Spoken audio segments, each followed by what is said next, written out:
Hey,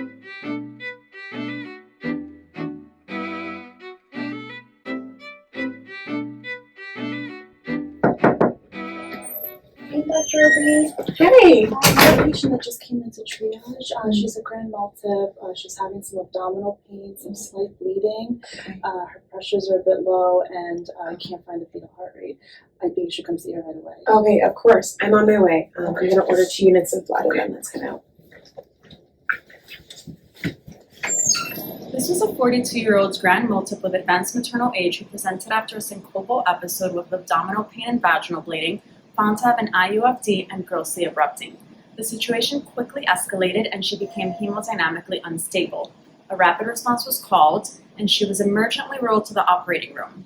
Her operative course was complicated by postpartum hemorrhage requiring transfusion of multiple products, and she was transferred to the surgical ICU. This was an obstetrical emergency that was handled in an appropriate and timely manner. Acute emergencies like this can happen at any time on labor and delivery and can benefit from debriefing. One debriefing tool that's been shown to improve outcomes is the Stop 5, which utilizes hot and cold debriefing. Hot debriefing occurs immediately after the event, and a cold debriefing occurs at a later point but within 24 hours. Studies have shown that the use of the Stop 5 tool increases the frequency of debriefing and can lead to favorable changes in a practitioner's non-technical skills and equipment commonly used. Given these positive results, we are implementing a modified version of the Stop 5 hot debrief tool to increase debriefing practices.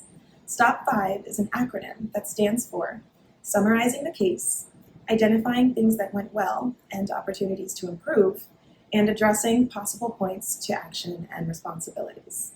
The debrief should be started with asking participants if they are okay, and identifying those who may benefit from a subsequent cold debriefing. Debriefing with the modified Stop 5 tool should take no more than 5 minutes, making it well suited for high acuity and high workload environments such as labor and delivery. Let's take a quick look at the modified Stop 5 tool in use. Okay, everybody, so that was a very scary and unfortunate situation, but I do want to say I'm very proud of how everybody handled it. I think that we did a really great job for this patient, and were it not for you guys, this patient may not have been alive right now, so I think we all deserve a round of applause. Thank you very much. And I want to start off by asking if everybody is okay. Yeah, okay. If anyone needs to talk later, if you need to debrief a little bit more, please come find me, okay? And we will go ahead and start our debriefing with our newly adopted Stop 5 form. We know that this form will allow us to debrief situations effectively and efficiently within 5 minutes. And I also want to remind you guys that this is a safe space. This is not a blaming session. We're all here to learn, and at the end of the day, we just want to improve the quality of patient care as well as contribute to our professional development, okay? The first letter of Stop 5 stands for summarizing the case, which we already did at the start of this video, so we'll fast forward to T. So, what are some things that went well? I thought that there was a really rapid response from the resident team, and I thought their escalation was very appropriate. Once the OHT was called, we were in the OR and operating within 5 minutes. Yeah, I agree. I mean, the decision to incision time was less than 10 minutes, and that's really awesome when you think about patient safety, you know? And I really like how nursing escalated promptly and that MTP was appropriately ordered. I completely agree. What are some things that we can improve upon?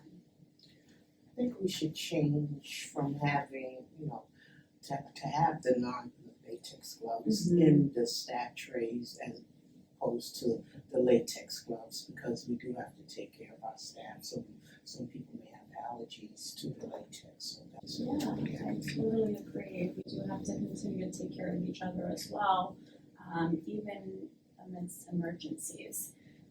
Great. I totally agree with all of this. I think that implementing these changes are going to be really good for our team and for our patients. Does anybody have any questions? Just what is the patient's plan of care moving forward? Yeah. Where is she going to disposition and things like that?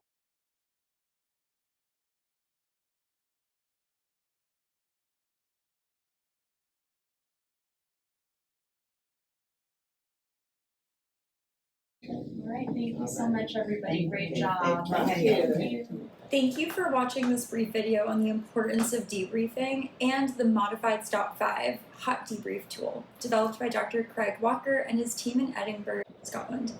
We hope this was helpful and that you can apply it to your own clinical practice and help improve not only patient outcomes, but also your own personal and professional development.